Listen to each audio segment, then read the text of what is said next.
Good afternoon, and welcome to today's Caregiver webinar, Caregiver Burnout. My name is Katherine Hall, and I am the Social Services Specialist in the Caregiver and Support Services Unit with the Fairfax Area Agency on Aging. Just a few housekeeping items before we begin today's session.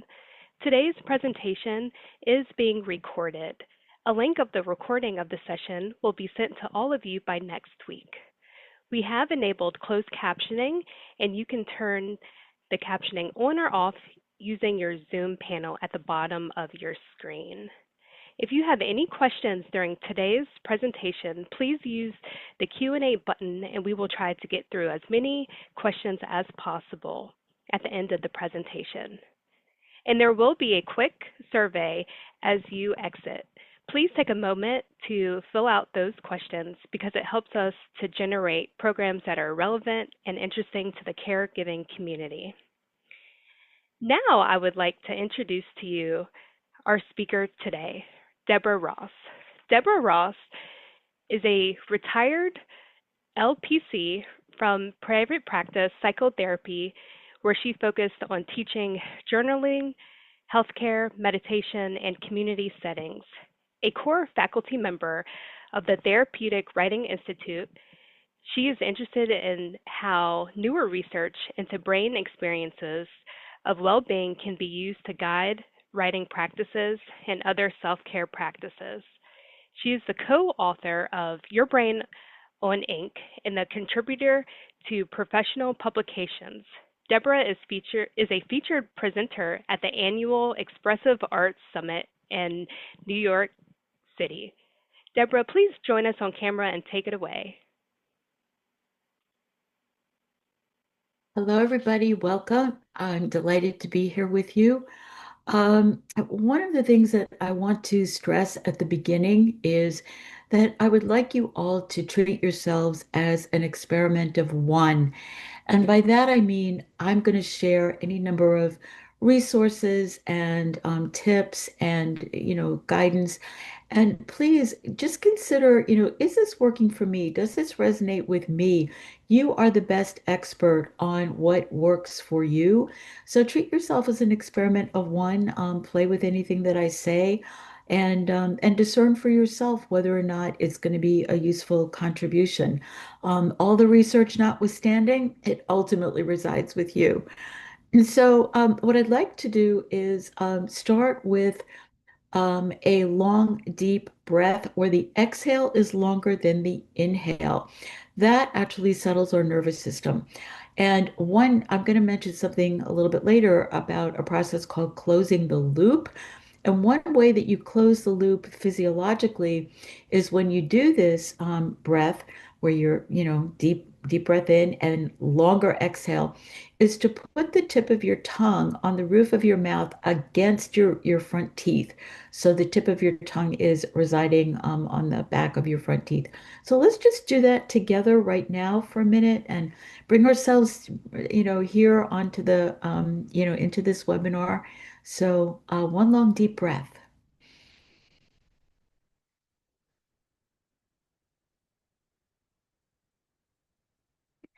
And I exhaled through my mouth. You can do it through your nose or your mouth, whatever is working better for you. Um, There's also a lot of evidence that is coming in now from the research in the meditation world, much of it coming from the Center for Healthy Minds, which is part of the University of Wisconsin at Madison, that small moments many times add up. So this is one of those things that you can do, when you're feeling yourself flooded, you feel your system flooded, you're online in the grocery store, you're on hold with, I'm on hold with insurance companies a lot. So I'm often doing those deep breaths. Um, Three is great, but just one can absolutely settle your nervous system. So just, a little bit of the cognitive stuff out of the way up front. The definition of burnout, it's a term that was first coined by Dr. Herbert Freudenberger in the mid-70s, and it had three components. The first was emotional exhaustion, and it's that bone weariness that comes from holding too much for too long. So it had two components, how much you're holding and how long you've been holding it. The second was what he called depersonalization, which is a depletion of empathy, caring, compassion. And I'm going to say it now, but I'm going to circle back to it later. Often we hear that burnout is compassion fatigue. No, no, no. It absolutely is not. We have known that the empathy circuitry in the brain and the compassion circuitry in the brain are in two entirely separate regions. And actually, the research, which began during COVID, has shown that compassion training can reduce symptoms of burnout. This is much more likely to be empathy fatigue. And I'll explain a little bit more about the differences later. But just know that we say compassion fatigue, and that's from a scientific point of view, that's actually not accurate. The third is a decreased sense of accomplishment, as if nothing that you do really matters. You don't have much impact. So that definition stood until 2019, when the World Health Organization formally articulated burnout as an occupational phenomenon. But Freudenberger also assumed this was a workplace issue. He was originally studying people who were professional caregivers, and he saw them as having high stress and also high ideals for how to perform. So, the amount of stress in the workplace and having high ideals about how you should perform your duties were on a collision course. So, the World Health Organization articulated burnout as an occupational phenomenon. Again, frame of reference is one's job. But since then, we've really been starting to pay a lot of attention to the fact that burnout is, first of all, it's not unique to the US. It's, something that happens to everybody all over the world, but it's also not unique to paid work. Um, Also, during the pandemic, another qualifier was added, which I think, folks can often resonate with, and what they called it moral injury. And by that, what researchers and people who are observing this started to notice is that a contributor to burnout can happen when societal institutions, agencies that you expected would be supporting you are not. So it was noted in the medical world when, medical folk were going to work and they didn't have enough personal protective gear. And they assumed that their hospital or the government would be providing it. And they were really having to scramble. Think about perhaps the insurance companies that you had expected would be approving treatment or opportunities for one thing or another. And, you've been paying your policy premiums, and lo and behold, you're not getting what you had expected to get, government agencies. So there is this concept of moral injury that involves having an expectation about support that you should have been receiving, and for whatever the reason, you're not. So, now we've begun to study burnout in the context of people who are not in the workplace. The symptoms and the circumstances have begun to matter a lot more than where the work is actually being performed. And other facets are being named too, including eroded self-confidence, difficulty, sometimes even an inability to access one's inner resources, a general loss of motivation. For those who saw the movie Inside Out 2, the animated feature about the little girl named Riley, who's now a teen, one of the parts that showed up in Inside Out 2 is ennui, that, I just don't have it. So, a general loss of enjoyment of life. So, paid or unpaid, you know what's happening in your mind, in your body, in your spirit, in your heart, and you are the best expert on whether or not your circumstances really are, something that you would describe as burnout, and also likely having some intuitive wisdom about what you imagine might work for you. So it's not an official medical diagnosis. It's not in the psych world, it would be the DSM. It's not there, but the constellation of symptoms certainly has real world health consequences because that steady drip, drip, drip of cortisol is not fully metabolized and leaves us in that unhealthy state. And there's actually a really wonderful book written by a man named Robert Sapolsky. I believe it's on your resource list. And the book that he wrote is called Why Zebras Don't Get Ulcers.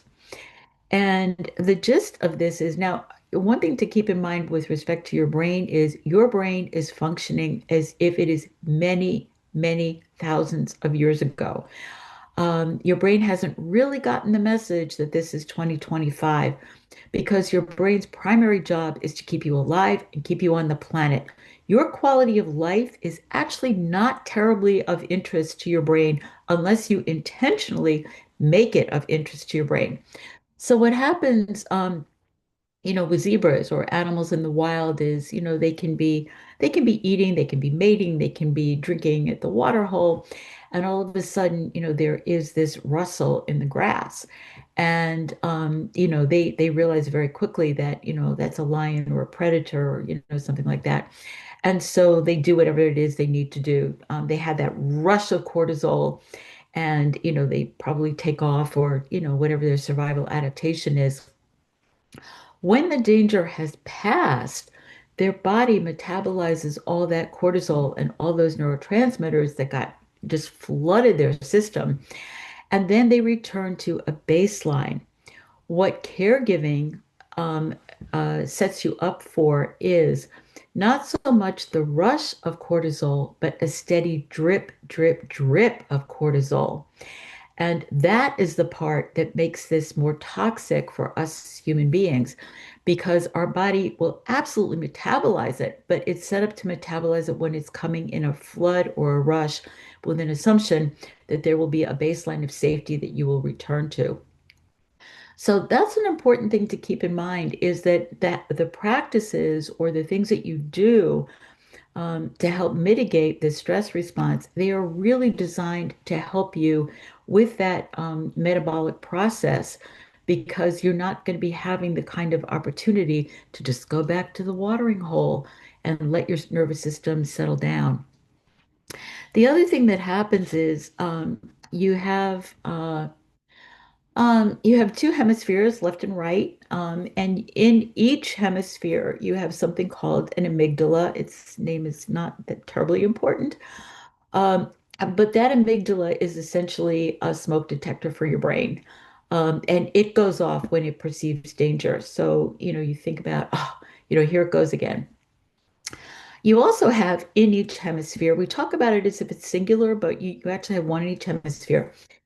You also have something called the hippocampus, and the hippocampus is holds a lot of memory. So, it can be the kind of situation where, my amygdala goes off and my hippocampus goes, oh, no, no, no, this is not dangerous. She just burned the toast again, don't need to call 911. In that steady drip, drip, drip of cortisol, what it does is it actually strengthens your amygdala. It primes your amygdala to go off earlier and more intensely. By the same token, cortisol is toxic to the hippocampus, which means that while the amygdala is growing stronger, so here's a smoked alarm that's, gonna vibrate and screech at you, much more loudly and maybe go off earlier in the process. And your hippocampus is actually not going to be as strong to be able to go, oh, no, no, just settle down. This is not the emergency that your amygdala is telling you that it is. So, that's an important reason to have like a breathing practice, a long deep breath where the exhale is longer, because that does help settle your nervous system. And it does make it possible for you to metabolize a little bit more of that cortisol, and so your hippocampus is spared a little bit. One thing that it's also, I believe, in your handout is that if you have a little bit more time, instead of just the deep breath, you can ground yourself with what's known as the 5, 4, 3, 2, 1, which is take a minute and note 5 things that you see in your immediate environment. Could be anything, doesn't matter. 4 things that you hear, 3 things that you smell, and no, I'm sorry, 3 things that you can touch. So maybe the sense of, clothing on your skin, or, resting your hand on a counter. 2 things you can smell and 1 thing you can taste. In COVID, because long COVID, or doesn't even have to be long COVID, can impact one's sense of smell and taste, we modify that to say maybe 1 thing that you appreciate about yourself. So 5 things you can see, 4 you can hear, 3 you can touch, 2 you can smell, 1 you can taste, or sub it out as 1 thing that you appreciate about yourself. Um, if you happen to have a journal, and I'm going to say a little bit more later about the value of actually carrying a little pocket journal with you, just shoved in your pocket, you can write those things down. That can really help you, especially if you're going to put 1 thing that you appreciate about yourself. Something else that you can do in that moment is when you are feeling really anxious, one of the things that happens is you actually physically get what's called tunnel vision, which means that you start to see more out of the center of your eye. The fundal cells in your retina, they tend to be the focus of the vision, and you actually physically lose some perspective. Uh, and that has metaphorical implications as well. I mean, you have that sense of tunnel vision, even as that is physically what is happening to you. So if you have a line of sight, to the horizon, or you can look out up to the sky, that's something else that you can do. Something that physically changes your what you are seeing in the moment to give you a literal wider perspective that can also help reset your nervous system. I often will look out, I mean, right now, and I'm imagining unlike some of the other things I do where we're not all in the same time zone, I'm imagining most of you are looking out onto gray skies, but I find it really helpful to look out at the sky, particularly if it's blue and I can see clouds, to remind myself that the sky can hold all those clouds. It does not matter whether the clouds are white, puffy, cotton ball things, or whether or not they are, gray and, maybe a harbinger of a storm. The sky really does not care what's up there. It just holds it all gracefully and graciously. So I will use the physical reset of my eyes to look out at the sky. Again, right now I'm seeing a lot of gray, but that's okay too.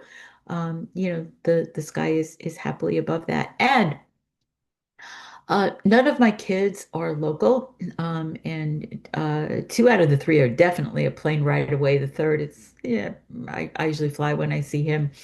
So I will, do this practice when I'm on a plane because it reminds me of that relationship of sky and clouds.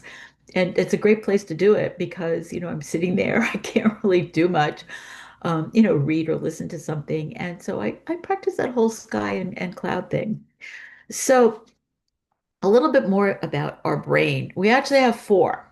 We may have more than that. It's just that neurologically, the research has shown that we have 4. But 10 years from now, who knows? Maybe it turns out we have 10. We have the skull brain, which is mostly what we're going to be talking about today. We have a heart, gut, and the 4th brain is actually called a relational brain. They are all linked and they all communicate with one another. And I'm going to give you just a little bit. This is based on the work of Dr. Dan Siegel, and I spent 3 years studying with him in the field that he developed called interpersonal neurobiology. He's a psychiatrist out at UCLA in the med school, and he has also his private practice. And technically, it the hand model of the brain, it should be like this because you have two hemispheres, but I'm going to need one hand to point. So what you have, and by the way, there is Dan has a YouTube video, and he will do a much better job with this than I'm about to do. So if you go to YouTube and you type in Dr. Dan Siegel, Siegel, and you look for the 8-minute model because that's the most up to date. There are earlier models that are only 2 and maybe 5, but you want the 8-minute. Okay, so here's your brain. Here's your brain stem down here. And notice it is connected to your emotional system. So the amygdala and the hippocampus that I mentioned before, your brain stem is connected. So when these things are firing, or you're triggered by something, you've got a flood of stress hormones, it is linked to your brain stem. So your breathing is going to change, your digestion is going to change, all those things are going to change. Sitting on top of this is your cortex, and this is actually right here below those knuckles near my fingernails, is your prefrontal cortex over here. So that's the seat of judgment, uh, not so much, discernment, that's a better word, executive functioning, the sense you have of your own agency. And what happens when you experience those floods of cortisol, under all that stress is you've heard the phrase flip your lid. That is what happens. Your prefrontal cortex actually goes offline until you have metabolized enough of the cortisol and the neurotransmitters and the hormones to come back online. And a key in caregiving is what can you do, if anything? And the answer is yes, there are things you can do to bring your prefrontal cortex online faster. Because what happens when we're flooded like that is, this part of your brain, that level gets toxic for it. So it does go offline. So flip your lid. Yeah, that's actually what's happening physiologically. So this is where all of that research in the meditation world, comes in. And my understanding is that there will be somebody who will be speaking about mindfulness, I believe, in 2026. And those kinds of practices, and there are some links in your handout as well to some of my favorites. They can really go a long way. I did. When I was still in private practice, I did a lot of couples work, and it was so interesting to me to see how if I had a couple where both of them had mindfulness-based meditation practices, maybe they both took mindfulness-based stress reduction, or they had some other meditation practice, they were able to come back online and be with each other faster than couples where neither of them had, any kind of way to bring themselves back. So, another piece from from the neuroscience world is the concept of neuroplasticity. I know it's like we used to call it the $10 word, but I guess with inflation, I don't know, it's like the $20 word that belongs in everybody's wallet, but I'm not even sure we carry wallets anymore. Mine is more digital these days. And it was a radical, radical change in scientific thinking. So, and you know, up until the late 80s or so, and it's interesting because the poets and the philosophers actually really understood this way, way, way back. But in the late 80s, we had functional MRIs, and now we could see what was happening in the brain when people were engaged in, different thinking strategies. Obviously, if you're an MRI scanner, you're not doing anything except using your brain. So we used to believe you're born with a fixed complement of neurons, and the only thing that happens is they die. And that was it. That was the end of the story. Well, in the late 80s, what happened is we learned that no, no, no, your brain is always changing in response to experience. You can grow new neurons. You can strengthen the connection between neurons so they communicate with each other better. You also, and by the way, a good bit of cholesterol is actually in your brain. The more you fire a neuron, the more fatty tissue gets laid on top of it. So it's insulated better and it fires faster. So if you think about like an Olympic athlete or a musician who can play, say, at concert levels, the firing efficiency of their brain for that activity will likely be about 3,000 or so percent better than anything that I or other folks who are not trained in that can do. It's a very hopeful message if you are intentional about how you are managing your experiences. People often say that neuroplasticity is positive. Yes, it can be. And because your brain is always changing in response to experience, if you keep feeding it a lot of negative experiences, it is changing too. I mean, it's what we call bivalent, meaning it's both plus and minus. However, you have a lot of agency, and I think of it as like being out on a sailboat, and instead of being buffeted by the wind, I can grab the rudder and the sails, and I know how to steer this boat. I know how to sail it. I know how to take advantage of the winds. And also, very important, I know when to drop anchor and seek safety and shelter.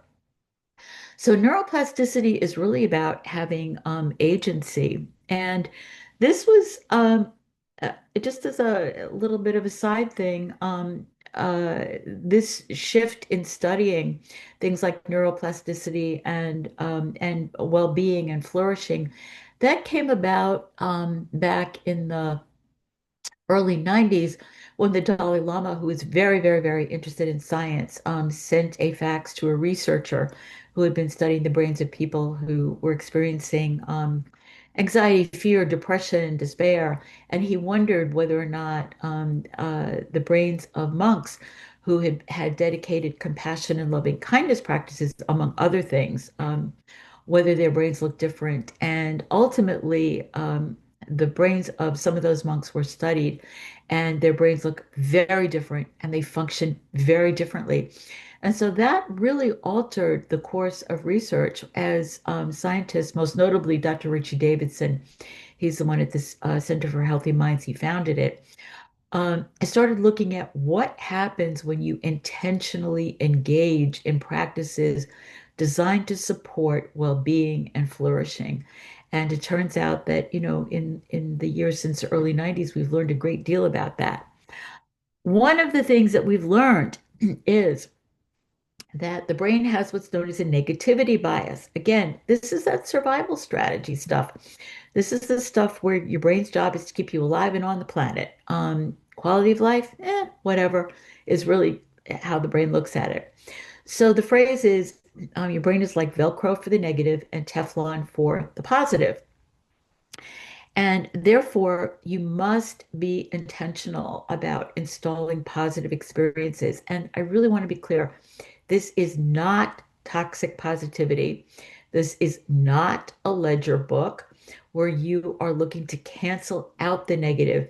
This is about widening perspective so that your brain, which is not particularly calibrated to pick up positive things, is being taught how to do that so that you are simply holding a wider perspective, that you're able to notice positive things and install them more deeply because they're already here. You're not manufacturing them. Um, and the other thing is that in this installation, language matters. And by that is how you talk to yourself. But if you are doing any journaling, then it makes a difference here too. Because the brain, if somebody says to me, so how you doing? And I say, not too bad. Not stressed today. Didn't have an angry conversation with so and so today. I don't know, my back didn't hurt as much today. I may think that I'm being positive. I've heard people say things like, "Oh, I don't feel as alone." Those kinds of things. Your brain throws out all the qualifiers. It is registering only those words like alone, sad, angry. And this is an important thing, particularly for people who are keeping gratitude journals, which is, what folks who are in caregiving or highly stressful roles are often, it's often a suggestion. Excuse me. So the key is you're not looking to make something up. You're looking, though, to start to pay attention to how you language so that you are languaging in the positive, so your brain will actually take it in as a positive. I mean, you're expending this effort and energy in responding to somebody's question or maybe writing about it in a journal, and you really do want it to be that positive thing. So instead of I didn't feel as stressed today, perhaps something like I felt more ease today. Instead of saying, well, we didn't have an angry conversation, we had a pleasant conversation. Instead of I didn't feel so alone, I felt more connected to, and then, fill in the blank about what that is. You can get a lot of practice in listening for this language. You don't even have to be, I mean, I think it's important that we do this with ourselves. But I notice when I'm standing on the grocery line that, and I'm not eavesdropping, but you can't help pick up conversation and notice people's habits of language and how often we think we are saying something positive and it's really the absence of a negative. And your brain, because of that Velcro Teflon thing it does, is grabbing the negative words and really just tossing out, like it's going in compost the positive the qualifiers that you think are modifying what you're saying. So the good news is that if you are intentional, you can take what's known as a positive state and move it into a positive trait. Think about if you're building a fire and you've got the kindling, and then so you can light the fire. And then you throw a log on it, so that's going to add to the warmth. And it's really important to then take in that warmth. So you are noticing these positive things that are already existing in your life. You're not making them up. Again, it's not toxic positivity. It's not a ledger book. It's really about widening the perspective. And the more that you do that, the more that you are actually contributing to your own resilience. That's a very important piece, and that you are taking something that was maybe a positive transitory state, and you're building it into a positive trait. Um, there are other things that that I imagine you're all aware of about exercise and good nutrition. It's comfort food, often isn't the most nutritious. At least my comfort food is not. But that is something to pay attention to. And I imagine you've probably heard about all of these kinds of things. Connection to loved ones. And this is another interesting piece from the neuroscience world. When we talk about connection, what we've learned is that it's actually the felt sense of connection. So you don't even have to have the physical presence of the person that you feel connected to reap the benefits of that sense of connection. And this was research that was done where they took the research which had already established the importance of connection in populations that had access to loved ones, but the research was taken to populations that didn't have access to loved ones for a variety of reasons, and asked them to imagine their presence, and then did the same task that the people who had loved ones were doing. And lo and behold, they got the same results. So it's that felt embodied sense of connection. So you're relying on memories. And, this could be connection with people who've long since left the planet. Connection to spirit, God, however you language that. But it's important to be able to tap into that felt sense of connection. Okay. So I mentioned before that burnout is not compassion fatigue. Uh, 20 or so years ago, a researcher, her name is Tanya Singer, She happened to discover that empathy circuitry and compassion circuitry are nowhere near one another in the brain. They have nothing to do with one another, actually. Um, and that empathy circuitry is much more about, it's more like a sponge action where you take on someone else's pain, you absorb it. Sometimes you see someone suffering and then you imagine, oh my God, this is how I imagine I would be feeling if I were in their shoes. So now the locus is not the other person. It's you, it's us. We've taken it back and we become the frame of reference. And that is actually what tends to burn people out is that sponge-like action where we're also imagining how much we would be suffering if we were in their shoes. Compassion is actually quite different. We are pinged by someone else's pain. That is what gets our attention. And there is also motor circuitry that fires with that, meaning that, we have a desire to help, we have a desire to be of assistance in some way if we can, and we are skillful with our boundaries about what that looks like. That's not present at all with empathy. This action with boundaries is a compassion feature.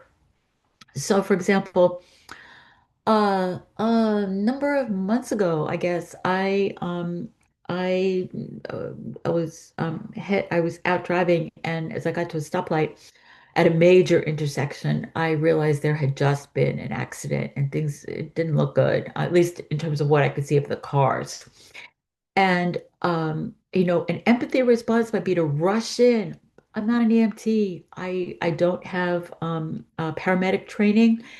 And so for me, I could feel the desire to be of help or of service in that moment. But the most skillful thing that I could do would be to call 911 and get people who are trained in responding, and then me personally make sure I'm out of the way so that they have access. As it turned out, someone else had already called, while I was reaching for my phone, I could hear the sirens. So I just left. I didn't witness it happening. So there was, no police statement or anything I would need to be called to make. But that's an example of allowing myself to be touched by the circumstances, but not involving myself, not immersing myself in that and doing something that I thought would likely be skillful, and responding, and it would be a boundaried action. So that's important to keep in mind. And at the Center for Healthy Minds, and again, it's on your resource sheet. They have done a lot of compassion training for first responders, for people in the medical world. They did a whole big block for teachers during COVID, and the results were really rather stellar in terms of burnout. It really had almost a U-turn effect for many of these people. Attrition rates went way down, retention rates went way up. So there was a lot of the evidence that compassion training really made a big difference. One of the things also on your resource sheet is the Center for Healthy Minds, a number of years back, created a free app called, it's under the Healthy Minds Innovation section, and it goes through the four pillars of well-being: awareness, connection, insight, and purpose. There are little 5-minute pieces of research, so you can learn a lot more. And then there are meditation practices, a whole range of meditation practices. And you can select the time. I think the minimum amount of time is 5 minutes, up to 30. You can also select whether it's sitting meditation or active meditation. And there's a lot of evidence that uh, uh, active meditation is just as good as sitting meditation. So you can listen to a little meditation piece while you're folding laundry, unloading the dishwasher. I tend to do a lot of mine when I'm taking a walk, because I find that for me is really helpful. So that is, another resource that is available to you, and they will talk about the compassion training that is just available to us as not necessarily part of a cohort in the professional world. Something else about why caregiving can be so distressing is We have something called mirror neurons, and our nervous system, in that vein of connection, we are designed to co-regulate with the people that we're with. And I mean, I'm going to say right now because I see myself talking and, I don't have, people in front of me. So, what happens when you are in a caregiving role and you are spending a lot of time with someone who is no longer co-regulatable with? That's where a lot of the distress comes in. And on your resource sheet is the book Travelers to Unimaginable Lands. And she gets into a lot of this. She was a paid caregiver, and then also she did family caregiving as well. But it's our nervous system that is desperately trying to connect. We regulate that way. Our nervous system settle, that way when we're in the company of others. And if you are spending a lot of time with someone who you cannot co-regulate with easily anymore, that's part of what's going to contribute to your stress. So something I mentioned earlier, closing the loop, that long deep breath. Because I'm trained also in the world of journal therapy, I do tend to rely on my journal because it's available 24/7. If I show up at 3 o'clock in the morning, it's not going to say, "Why did you wake me up? Is everything okay?" Or, if I haven't written in 2 months, it's not going to go, "Why haven't you called?"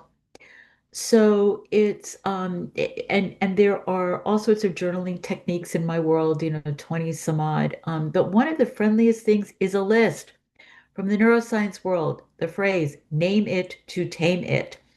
So if you are feeling distress and you're really struggling because everything's a swirl, if you can give it a name, it tends to tame it. Not a whole story. That's a whole separate, thing about journaling. But in the moment, if you can give it a name and write it down, that really can help, settle your nervous system. Um, the other thing too is also laughter. The former editor many years ago of Saturday Review, Norman Cousins, he had an autoimmune disease. He checked himself into a hospital. No, I'm sorry, checked himself into a hotel for 30 days, actually. And he did endless rounds of I want to say it was Marx Brothers movies. He had figured out what movies it was that just brought forth that big belly laugh. And at the end of the 30 days, he actually was vastly improved. So so if you can find a way to laugh, some people will subscribe to some sort of joke a day, kind of thing. But that's also a way of discharging, some of that energy. Um, uh, the if you do want to get into the habit of doing a little bit of writing, I know your brain loves metaphors. So one of the guys I worked with at Brain Injury Services, he was really, really his phone was his lifeline. So what he did was he kept his pen, not his journal, but he kept his pen by his phone charger so that he could begin to bundle the notion of writing recharges me. Somebody else I know, for a while, I think she was keeping her pen in the microwave, but I think she just maybe hung it from the handle where you would pull it open as a way of, oh, journaling nourishes me. So think about the kinds of things that you need. Do you need to recharge? Do you need nourishment? What is it that you need? And can you keep a pen near something that already represents that so that you are doing what's called habit stacking, and you are building on something that already exists? The other thing is, in all of the psych measurements, the single biggest predictor of longevity is, are we aware of our values and purpose? And it's actually purposes. It's not the big Technicolor Dolby sound out there purpose that you need to find. No, it's all of the daily purposes that are already existing in all of the things that you do, but it's really bringing them to consciousness.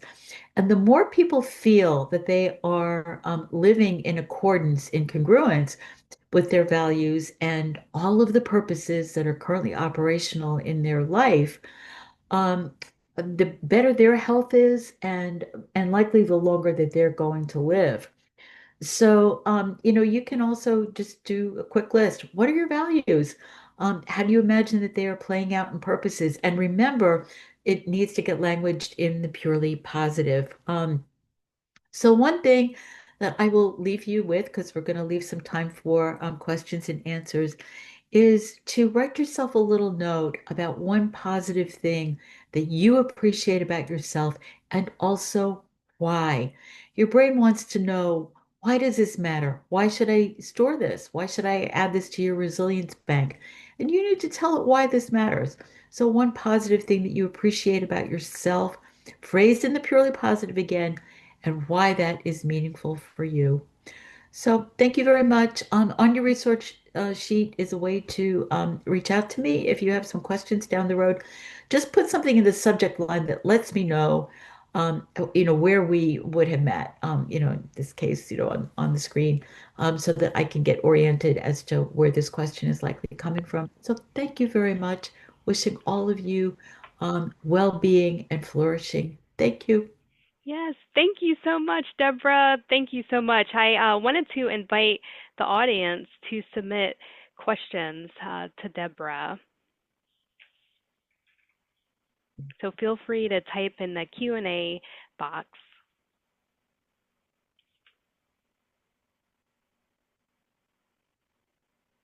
Will I see? No. Okay. Yeah, you'll see. Yes. Okay. And we will be sending out the resources at the end of the presentation along with the recording if you have not yet received it. So I know we got some questions on that. So one question is, Deborah, can you give an example of name it to tame it? Are you just identifying the feeling? And there's a part two to that. Okay. Okay. So you can be identifying the feeling. You can also be identifying a word or two about what's going on. So I don't think, for example, of rumination as a feeling. I think of it as something that I'm doing. So I can go, oh, rumination, or I'm ruminating. And then I can say something if I want. I can add another thing to that is the feeling that I have when I'm ruminating. So, I would just play with that, but it can be both. I've heard of worrying journaling to get all of the worries out during a set time instead of all day. Does that enforce the negativity bias that you should be on the lookout for? Yes, it can. It really depends on how you're doing it. And one of the things from the journal therapy world is we always, this is probably the only rule we have in that world, is we always invite people after they do any writing at all to do, especially not just the name it to tame it, but writing, is to go back and do what's called a reflection write. And in that write, what you're looking for is, what am I noticing? What am I aware of? Were there any surprises? If I'm doing worry journaling, day after day, any themes or patterns that are emerging, that reflection right is coming from this part of your brain. It's not coming back here from your emotional part of your brain. It's giving you a lot more agency so that you can detect things and perhaps, craft a plan of action. If that's, what's needed, how did it feel in your body? If doing worrying journaling, is settling your nervous system, by all means do it. If doing it, especially day after day, is churning you up, what you don't want to do is strengthen the circuitry that you don't want strengthened. So if you think about exercise, the more you exercise something, the stronger that muscle is going to get. So use that little bit of reflection to track, am I feeling better? Am I feeling worse? Do I feel stuck? Do I feel like I'm moving through? And then make your adjustments accordingly, because you don't want to actually inadvertently strengthen circuitry that you don't want strengthened. Can you please speak more about the four brains relational, gut, heart, etc.? Okay, so what we've learned is that well, obviously we've known for a long time we have a skull brain. We actually have what's known as a heart brain, and we have all sorts of neural circuitry around our heart, also in our gut. Brain number four is relational, and that's the newest one to be named. The a hand model of the brain that I showed you, if you go to Dan Siegel's YouTube video, he will explain it more thoroughly than I can do right now. But the gist of this is that, especially the relational brain, we have wiring that we're born with trillions of neurons. They have to organize themselves into circuits, and they start doing that when we're an infant, and they do it as a function of a wash of emotion. And those washes of emotion usually involve relationships. So we develop a lot of relational wiring as a function of those situations. What's interesting is that um, when the Dalai Lama reached out to Richie Davidson and the whole lab went over to Dharamsala to first start working with the monks, that whole experiment was a total bust. Initially, that first one, because the monks could not wrap their heads, as it were, around the fact that Richie wanted to wire up their brains and they were doing loving kindness and compassion practices. Why aren't you wiring up my heart? So they actually, on an intuitive level, knew that things were happening there. Uh, so, I mean, the implications of all of this are, to check in with these different parts of your body. What's your gut? I mean, you hear it. What's my gut telling me? Where is my intuition? My heart is softening, those kinds of things. But there is neural circuitry in all of those systems. And what's really important is they all communicate with one another. Can you touch a bit on anticipatory grief? I help care for my parents who are in their early 90s, still very independent. However, I worry about their future health. Um, anticip Anticipatory grief is certainly, obviously, it's a very real phenomenon. A lot of this is the work of Pauline Boss, and I highly recommend the books that she has written, including, I think her most recent may be The Myth of Closure. And anticipatory grief is, when we are watching the decline of someone, and we have already started the grieving process, and I mean, that's fine. That's what we do. It doesn't necessarily cushion you, or when their deaths do come, you likely will be grieving as well. The flip side of that is also you cannot pre-grieve, which means that, for example, if you lost a parent when you were a child, the grief that they were not at your high school graduation will not emerge till your high school graduation. So we can anticipate the loss of someone. And I invite people to do some writing about that actually. And then of course when that actual event happens, there will be the grief in that moment. But Pauline Boss, Boss, she's a woman. I would like to ask about how to combat fatigue when caregiving. I have noticed that consistent caregiving is doing something to my body where I am constantly tired and sleepy, and my brain is having trouble processing information as well. In a situation like that, I always invite people to please make sure you're current with your healthcare team about whether or not there's anything physical that's underlying this. Because, for example, I used to when I was still in practice, sometimes people would come in and they would be talking about that, and it turned out their thyroid was not in balance, and so all the therapy in the world was not going to take care of a thyroid imbalance. So I always say, please start there and, make sure that your body is, there are no underlying physical things that it would be helpful for you to be aware of. And then in addition, I would start to consider what energizes you. And often I start, with body. There's a quote. It's James Joyce from one of his short stories. Mr. Duffy lived a short distance from his body. And that's certainly how I was raised, and I suspect many folk in my era were too. So it's how do I come home into my body so that I know what is energizing for me? And for me, that's often getting outside. Even, just opening my sliding glass door and getting a big breath of fresh air will reset my system. So, start to play with the different options, and see what you notice about what's working for you. But please start with your healthcare team. Can you explain briefly how to help our brain focus on positive to store the good information and reduce the negative? Practice, practice, practice, practice, practice. It's because it's not our natural state. It is just catching yourself, in that moment of, wow, that coffee really tastes good, or in my case, that chocolate really tastes good. It's, I don't know, maybe it's something that one of my grandkids said over FaceTime. It's really recalibrating your radar to start to pick these things up. And the more you do it, the more it becomes a positive, reinforcing feedback loop. The stuff's already here. That's the good news.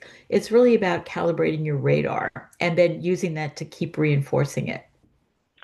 Do you have advice about visiting a nursing home? I go frequently to see my mom, and the other patients make me feel sad. I always feel that part to fix their situation. So read the question again. I want to make sure I'm getting it. Mm. Sure. Do you have advice about visiting a nursing home? I go frequently to see my mom, and the other patients make me sad. I always feel that pull to fix their situation.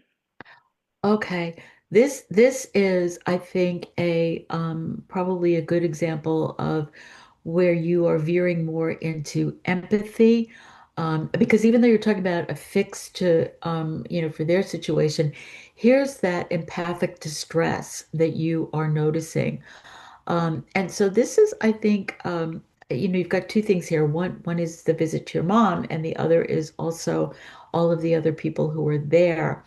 And so I would actually put some boundaries around the mom visit and also the other people, because right now I suspect they're getting blended. And it would likely help if you could boundary each of them so that you can focus your attention on each of them. And you might find that the solution becomes a little bit clearer. With the other patients, you might want to just have a conversation with, any of the staff there about a way that you might meet some sort of collective need, that suits your energy and your resources. But I would separate them out because I think part of the distress is that they're getting blended. What is the four pillars of well-being again? Awareness, connection, insight, and purpose. And purpose is plural, small p, not the big technicolor thing out there, but the stuff that you are already doing. And all four of those pillars have been named that way because the researchers have found the neural circuitry for all four of them, the skill sets associated with all of them. So, well being is a skill that can be learned. And all of those circuits demonstrate the properties of neuroplasticity, meaning if you practice, if you bring your own skills to this, then you can change your brain for the better. What is the best way to tame the regrets? Should have, could have. Ah, okay. Um, there are a couple of ways to do that. You can get some practice a little bit with doing unsent letters to yourself. Uh, this is going to require a little bit more explanation. One of the things that I do sometimes with these different things, fear, anxiety, regret, is that I will do in the journal therapy world, we call it a character sketch. Usually we're doing character sketches about people, but you can do them about qualities as well. So for example, I felt like I needed more curiosity in my life. I was raised that little girls don't have curiosity, and I was really needing more in my life. So I did a character sketch about curiosity and I turned her into a person. So she drives a car that has a vanity plate that says why. She only goes to restaurants with tasting menus. So I turned her into a person. And once I did that, I was able to have a conversation with her. I have done that with regret as well. So who is regret? What does she wear? What's in her refrigerator? What's on her reading list? And once you can start to make friends with her, and that's a process, that is not an overnight kind of thing, you can actually engage with her. And she might actually give you some wisdom. There's a dialogue technique. I've given you some journaling resources, and it's all covered in there, where you can actually start to partner with her, which can feel so out of left field initially. How can I possibly partner with regret? And you can actually take some very positive steps to do that. And we have time just for one more question. I think my burnout could be increased by the thought that if I get help or step back, that any negative outcomes that might come after I've stepped out back would have been my fault, and that gives a lot of guilt. Any advice on how to handle when you know you need help caregiving but afraid of the outcomes and blame yourself for what happens if you lessen your load and involvement? Okay, so again, from the writing world, what I do is a perspectives write. So suppose you got help and you had the help say for say a month. You would date the page a month from now, and you're writing it in the first person in the present, and you are writing a good outcome.